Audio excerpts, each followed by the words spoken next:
Lettre de Satprem à Mère. Pondichéry, 14 juillet 1959. Mardi 14, au soir. Douce mère, voici ce que j'aurais dû te dire ce matin. J'ai eu peur. Depuis un mois, j'ai peur de toi. Peur que tu ne comprennes pas. Mais je ne peux pas partir avec ce poids en moi. Je te supplie de comprendre, douce mère. Je ne désire rien de mal, rien d'impur. Je sens quelque chose à créer avec Sujata. Je sens qu'elle fait partie absolument de quelque chose que je dois accomplir, que nous devons accomplir ensemble. Depuis 5 ans que nous nous connaissons, je n'ai jamais eu une mauvaise pensée. Mais tout d'un coup, elle a ouvert mon cœur qui était tout barricadé. Alors cela a été en moi comme un émerveillement, et en même temps une peur. Une peur, peut-être parce que cet amour a été contrarié pendant plusieurs vies. Mère, Sujata m'est nécessaire comme mon âme même. Il me semble qu'elle fait partie de moi, qu'elle seule peut m'aider à rompre avec tout cet horrible passé. Enfin, qu'elle seule peut m'aider à aimer vraiment. J'ai tant besoin de paix, de bonheur tranquille, paisible. Une base de bonheur sur laquelle je pourrais employer mes forces à construire, au lieu d'être toujours en lutte, toujours à détruire. Mère, je ne sais pas très bien ce qui doit être, mais je sais que Sujata est liée à cette réalisation. Voilà, mère, pardonne-moi, mais j'ai si peur. Car comment cela est-il possible dans l'ashram? Que diraient les gens? Mère, c'est toute mon âme qui t'écrit cela. Je jure qu'il y a en moi un seul grand besoin d'amour, de beauté, de hauteur, de pureté. Et nous travaillerons ensemble pour toi dans la joie enfin. Peu après, Satprem est parti en voyage et reviendra seulement 2 mois plus tard. Ton enfant anxieux, signé Satprem. Nuit du 24 au 25 juillet 1959. Note manuscrite de mère. Il s'agit d'une expérience capitale à laquelle mère se référera plusieurs fois plus tard.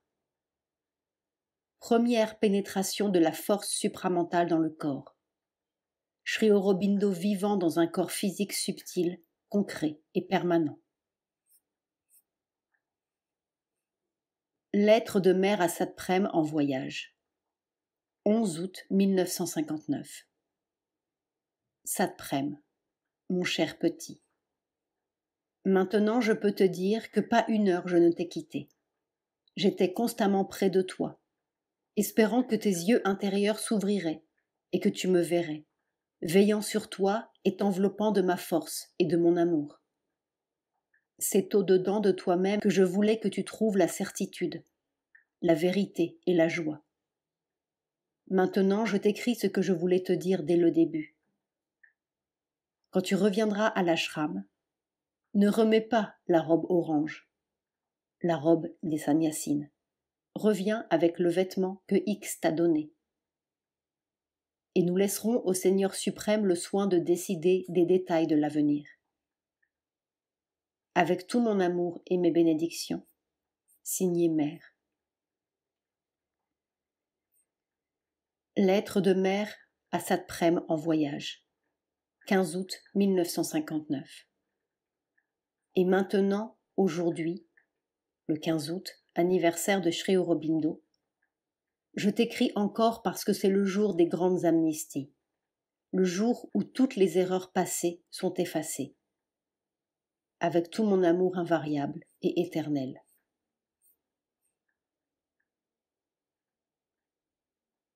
« 6 octobre 1959. L'oiseau est donc revenu une fois de plus.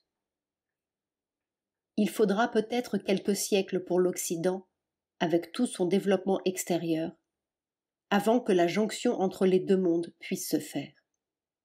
Et pourtant ces 2 mondes, le monde physique et le monde de la vérité, ne sont pas loin l'un de l'autre. Ils sont comme superposés. Le monde de la vérité est là, tout contre, comme en doublure de l'autre. Peu avant le 15 août, j'ai eu une expérience unique qui éclaire tout cela. Voir note manuscrite du 24-25 juillet.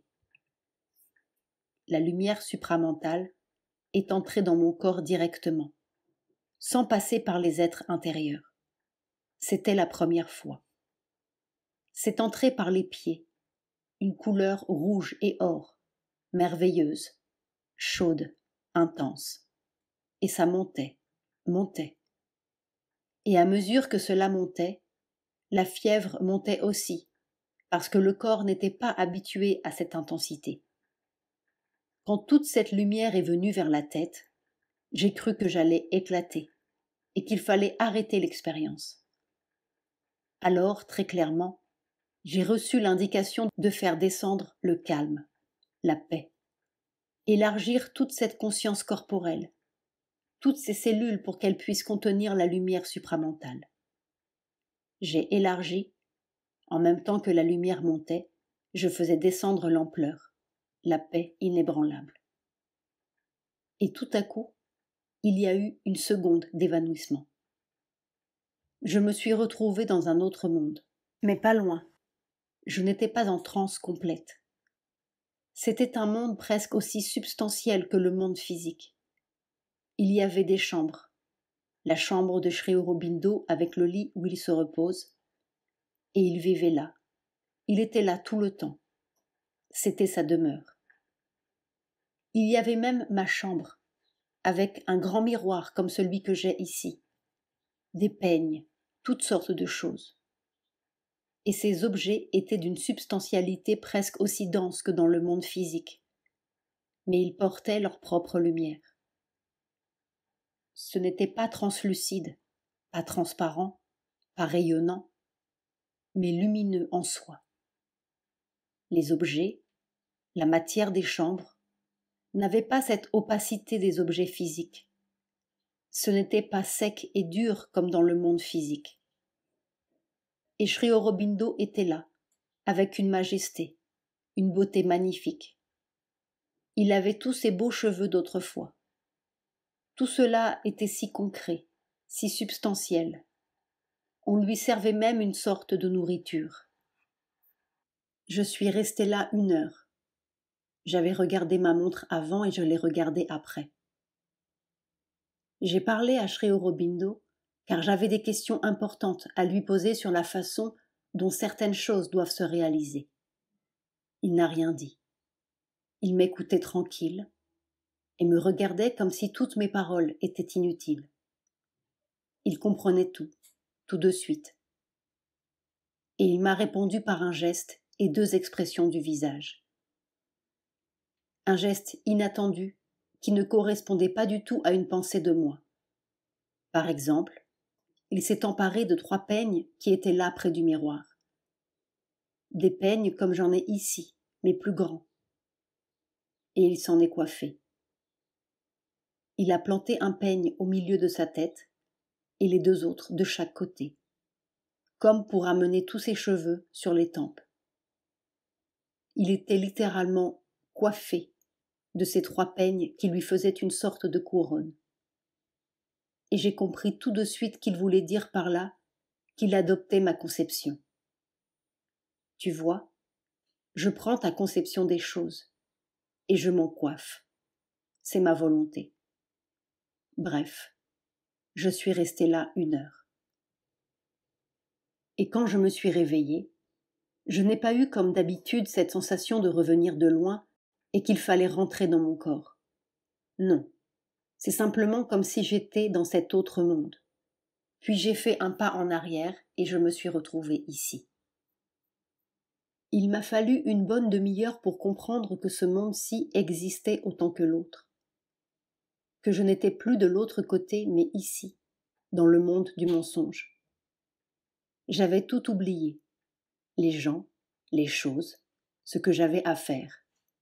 Tout était parti comme si cela n'avait aucune réalité. N'est-ce pas Ce monde de vérité, ce n'est pas comme s'il fallait le créer de toutes pièces. Il est tout près, il est là, comme en doublure d'une autre. Tout est là, tout est là. 2 jours complets, je suis restée là-dedans. 2 jours d'une félicité absolue. Et Sri Aurobindo était tout le temps avec moi, tout le temps. Quand je marchais, il marchait avec moi. Quand je m'asseyais, il était assis près de moi.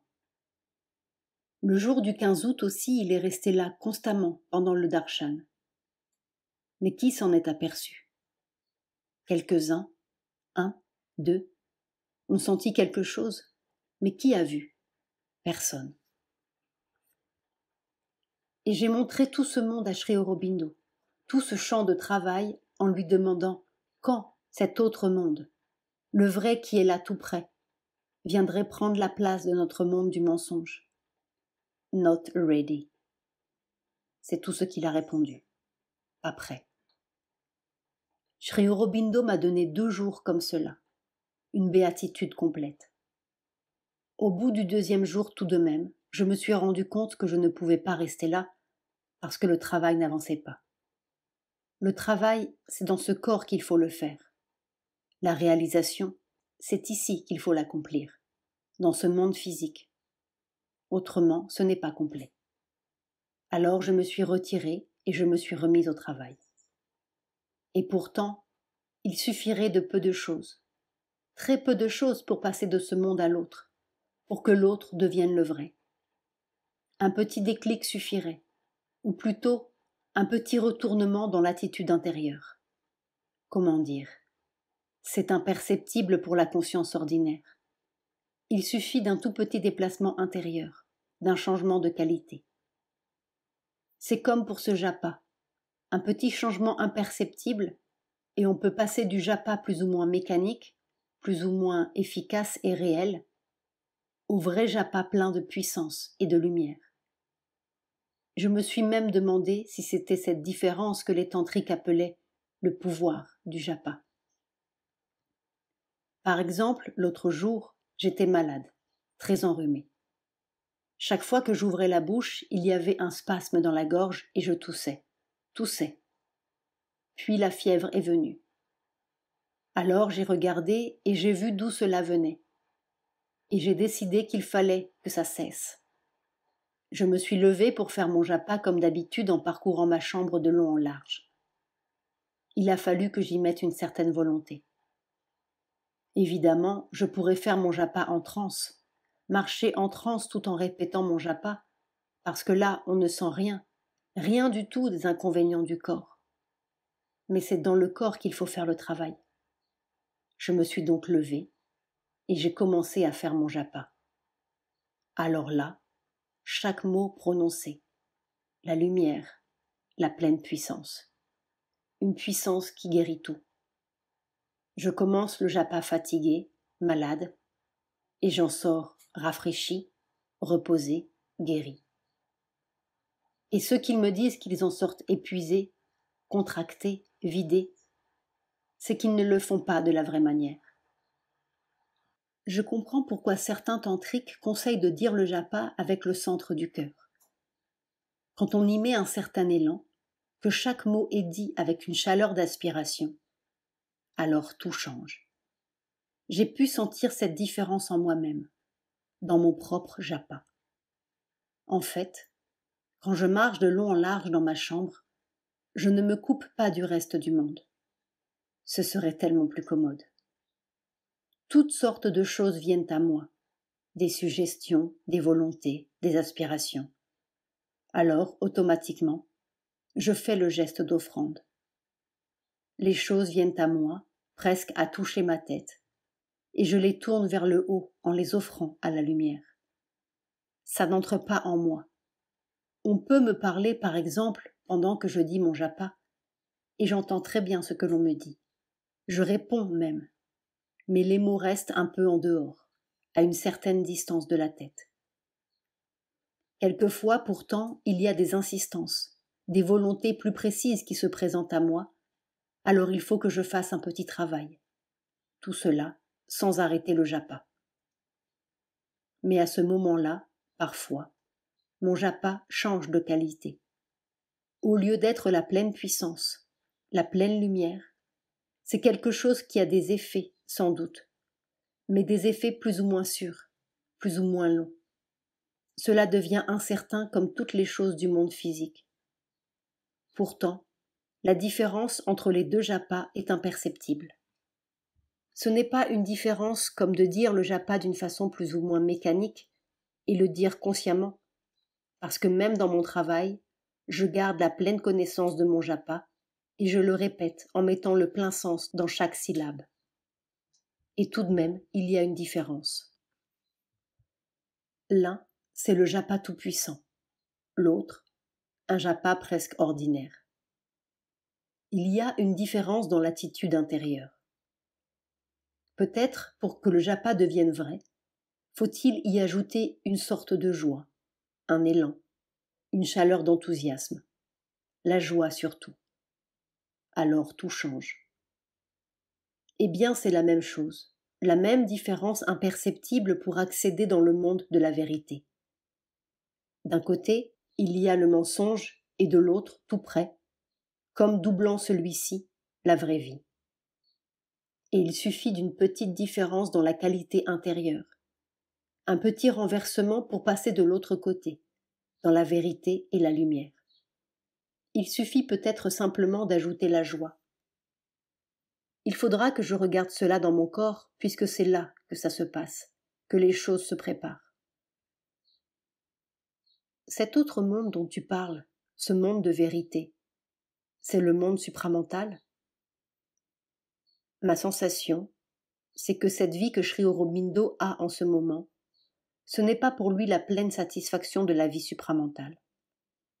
Dans cet autre monde, c'était l'infini, la majesté, le calme parfait, l'éternité. Tout était là. Peut-être était-ce la joie qui manquait. Bien sûr, Sri Aurobindo, lui, avait la joie. Mais j'avais l'impression que ce n'était pas complet, et que c'est pour cela qu'il fallait que je continue le travail. J'ai senti que cela ne pouvait être complet que quand ce serait changé ici.